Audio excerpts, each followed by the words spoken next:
Desde o término do mandato de Jair Bolsonaro em 2022 e o início da presidência do Lula em 2023, o Brasil tem vivenciado uma série de eventos que colocam em xeque a veracidade das narrativas desse governo, que eles dizem ser uma democracia. Mas só que com uma bandeira vermelha. E aí eu te pergunto, existe democracia com essa bandeira? Sou Toby Cotrim, no Antes do Depois, para o canal Zangão Blues. Inscreva-se, compartilhe e comente. Antes do depois, não deixe pra depois não mudar de cor. Não mudar de cor. Não mudar de cor. Alguém te perguntou se você quer os franceses, os chineses aqui na Amazônia? Investimentos ok, mas eles estarão aqui? Presentes, ficam livres para perambular por nossas matas e acariciar nossos índios? Estarão eles, esses investidores presentes na Amazônia? Alguém te perguntou? Alguém respondeu as tuas perguntas? Quais são as limitações da presença deles aqui no Brasil, na Amazônia? Não pode ser que um assunto tão sério não seja trazido para debate, pelo menos no Congresso Nacional e com a participação pública.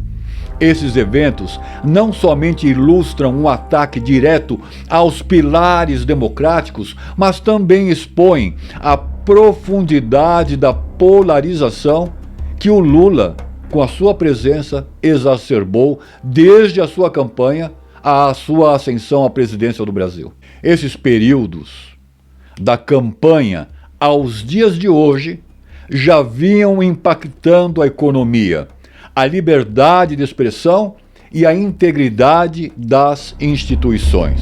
O símbolo da crise econômica é a Petrobras, que viu seu valor de mercado despencar com perdas exorbitantes que superam os 70 bilhões de reais, por apenas uma decisão desse governo, uma pequena decisão sobre os dividendos distribuídos pela petroleira. Esses valores de perdas alarmantes apontam para uma gestão questionável e reacendem temores de práticas corruptas reminiscentes do Petrolão. A economia já fragilizada sofre com essa instabilidade, deixando os brasileiros com a pergunta: até onde vão as consequências dessas perdas irresponsáveis pelo governo Lula?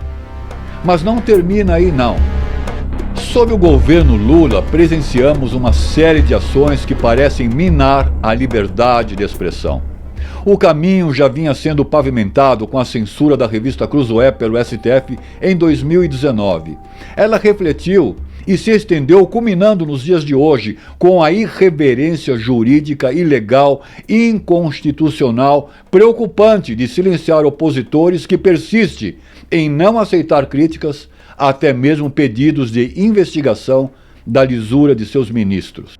Resumindo, há uma resistência contínua em aceitar críticas ou até mesmo solicitações para investigar a conduta de ministros, e isso expõe uma vitrine bem iluminada que transparência e responsabilização são ignoradas. Youtubers, blogueiros e jornalistas que expressaram críticas ao governo enfrentaram censuras e bloqueios, como nos casos de Alan dos Santos, Rodrigo Constantino, Paulo Figueiredo, a Jovem Pan e muitos outros, levantando sérias questões sobre a saúde da democracia brasileira. Será que essa democracia brasileira precisa de uma vacina?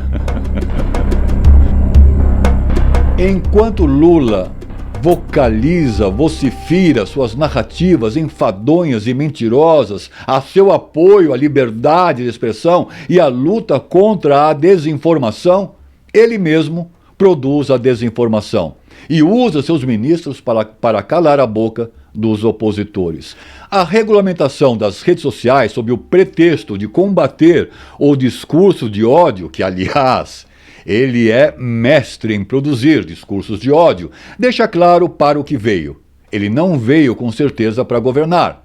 Veio sim para suprimir o debate democrático ao modelo venezuelano. Meu caro, se isso não é ditadura, então Me explica o que é. As tentativas de influenciar plataformas para fechar canais bolsonaristas sob a alegação de discurso fascista e golpista apontam para uma prática de silenciamento político. Quando você não tem uma razão para fuzilar, cria-se uma.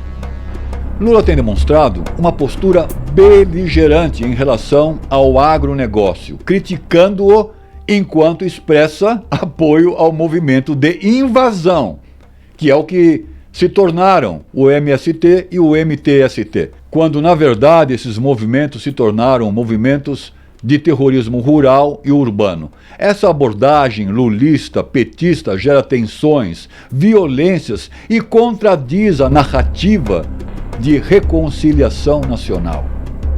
Essas ações e declarações apenas incitam divisões, violências, prejuízos e instabilidade jurídica.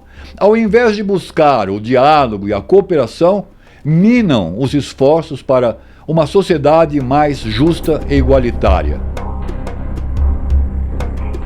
No cenário internacional, Lula tem adotado posturas vergonhosas, especialmente em relação ao conflito Israel-Hamas.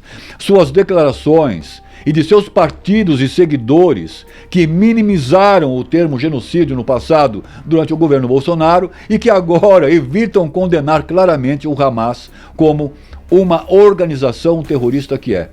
Enquanto eles fazem comparações nojentas que são feitas com figuras e regimes nazistas, revelam uma política externa tendenciosa e contraditória com as narrativas sobre valores democráticos que o governo Lula afirma defender.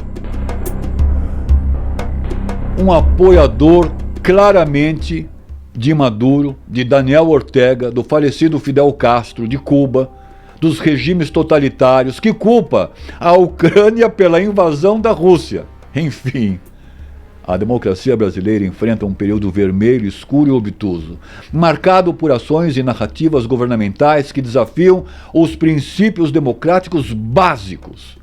Narrativa não é a prática, meus caros. É apenas um conto, e no caso do governo Lula, é o conto do vigário. As contradições entre o discurso e a prática do governo Lula, especialmente no que tange à liberdade de expressão, a democracia, a economia e a política externa, é de perder a paciência brasileira. E chegou a hora de nos perguntar: até quando, mané? Sim, concordo. Concordo que ditadura nunca mais e que não devemos viver uma ditadura. Mas o que está aí é o que, então? Me explica. Sou Toby Cotrim, no Antes do Depois para o canal Zangão Blues. Até o próximo Antes do Depois. Conto com vocês.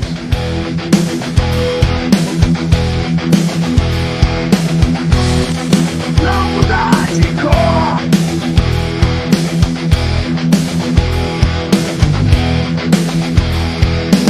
Antes do depois.